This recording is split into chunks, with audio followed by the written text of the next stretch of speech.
This whole brewery, almost 500,000. And that's not on my bank account. But I'm not making any money out of it right now. So I live on my own money as long as I can for my savings. And now I have to really work hard and try. And 1 year later you showed up and you did just what I said. This time we're going to film a brewery. I think it's an interesting business from the perspective that it's relatable for pretty much everybody. People who love beer, maybe who are wondering to start business like that. And it's not some kind of IT where very small percentage of people can relate.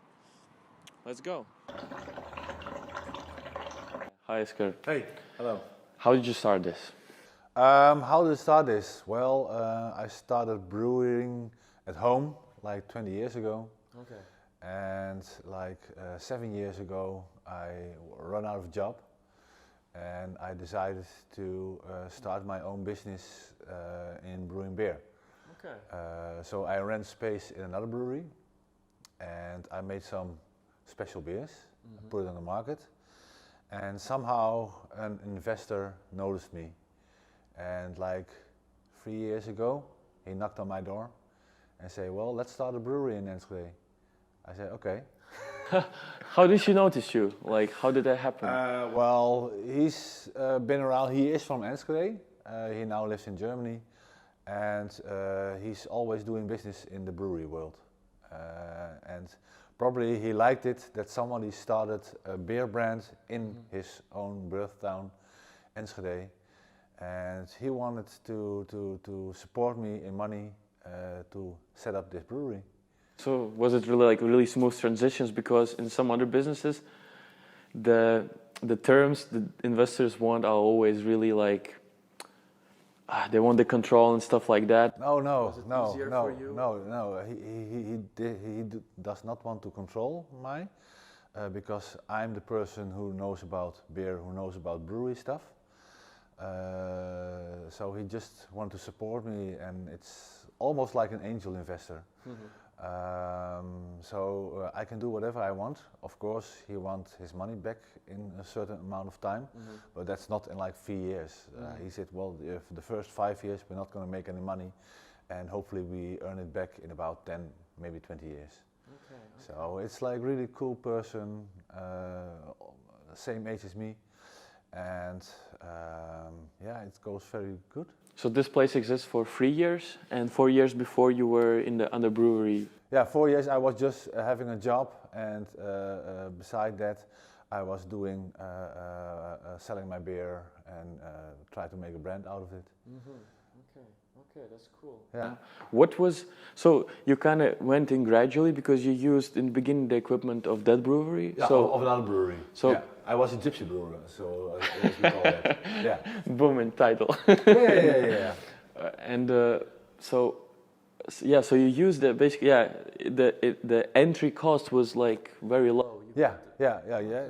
If you want to put your own beer on the market, it's very low cost. Yeah, you put down your organization, you make a logo, maybe a small website or whatever, and you just brew a beer like in my brewery maybe, and then you get 2 pallets of beer and you're gonna sell it. So the startup costs are very low. Yeah. When you have this other bigger brewery, you can use the. Yeah. Okay. When you are a gypsy brewery, you can with reasonably low money put a brand on the market. Okay. And if you want to stop, you just sell everything and you stop. And if I want to stop now, then we have a problem. Yeah. But I don't want to. And when you got the money, like, what were your decisions? Why would you want to get exactly so much this space? I was working in breweries for 7-8 years, so I knew exactly what kind of equipment I wanted. So I was shopping in China because that's a lot cheaper. Yeah. And I went to China to meet those people, and I had some demands of my brewery installations, and they made like this, and it's like that. Okay. And then I was searching for a bottling machine, and I found that one in Italy. So because with that kind of equipment you need maybe a lot of more support, and support from Italy is a little bit easier than from China. Because if some people need to come here, someone from Italy can here be in 2 days, and China it's a little bit further away. Okay. Do you do this now? Well, I assume when you were in these 4 years, you were doing it yourself, kinda. Yeah. And when you got the investments and the 3-year gap started, till now, do you still do it yourself? Yes, it's still a one-person business, but I'm busy now to get my first staff member of selling the beers. Okay. Because eventually I want to be around in this brewery. I'm a brewer. Yeah, I'm not someone who's very good at selling beer. I can sell my beer because I have my passion, and people notice that. Maybe you notice that too. And that's why I can sell my beer. But in this brewery right now, I do not have the right amount of time to get on the road and sell my beers. So I need someone else to do that, and I hope that will work. Okay. And what was your strategies, like even in those 4 years when you were at this other brewery? How were you selling it? I did not have a strategy. I just load my car with beer and get on the road and knock on the doors. So I come by a beer shop. Hello, I am Oscar. I have very nice beers for you. Do you want to have it in your shop? And that's how I sell beer. Was there some kind of hard moment, like the one where you thought, oh, this might go bad, I might need to stop it, or some other issues? Well, that hard moment is coming right now. Oh, really? Okay. Yeah, because before this I had a job for 3 days in a week, and they decided to let me go last year. So now I'm doing full-time this, but I'm not making any money out of it right now. So I live on my own money as long as I can for my savings, and now I have to really work hard and try to get a salary. I hopefully this year, at the end of the year, that I can say every month, okay, this is for me to live. Okay. Was there some kind of reason it suddenly happened, or it just gradually? Gradually, yeah.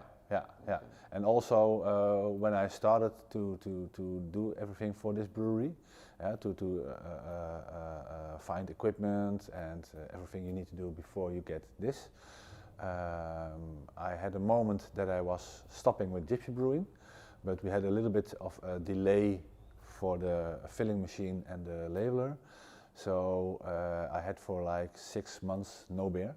So people were asking, when do you have beer? When do you have beer? And I was like, well, I hope 6 months. I hope as soon as possible. So I was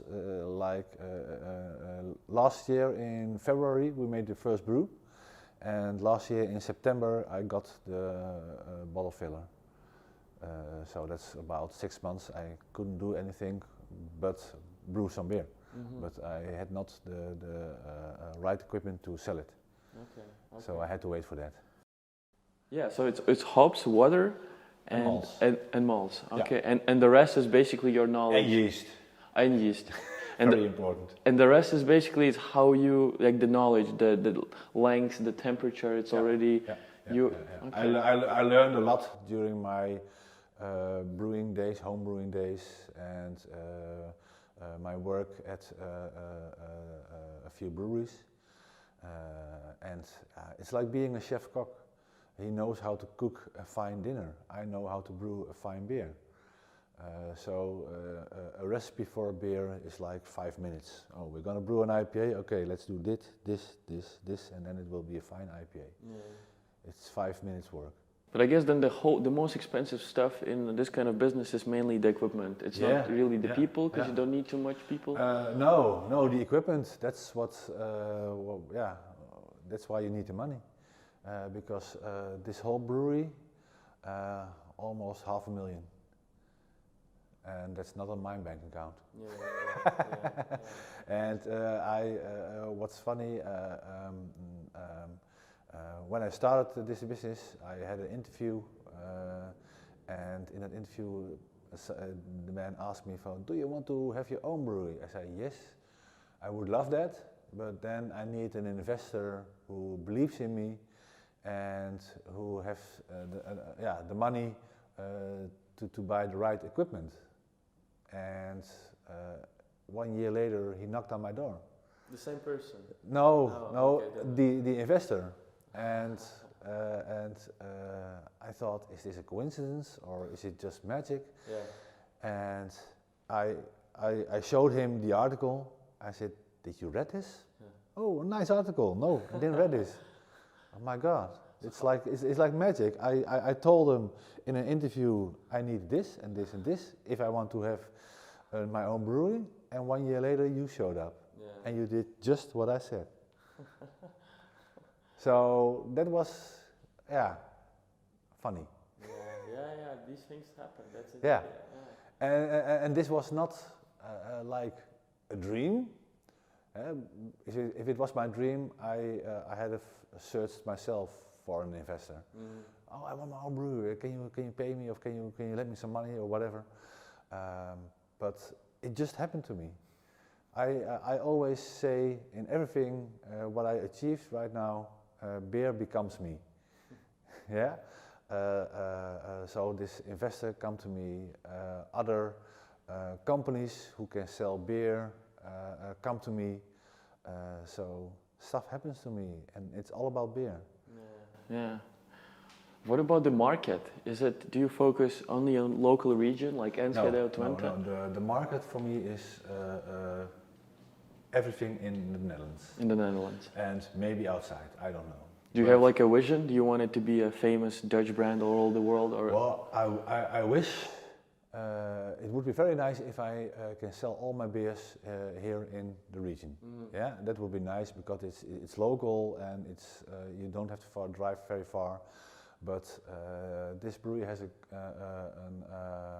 capacity of 3,000 liters a week. I cannot sell that only in Enschede or only in Twente. So I need more market for my beers, for my brand. And that's everything where I can sell beer is fine. And if it's in the northern of Holland or in the south or in the west or just here, I don't mind. So I drive around in the country to sell my beer.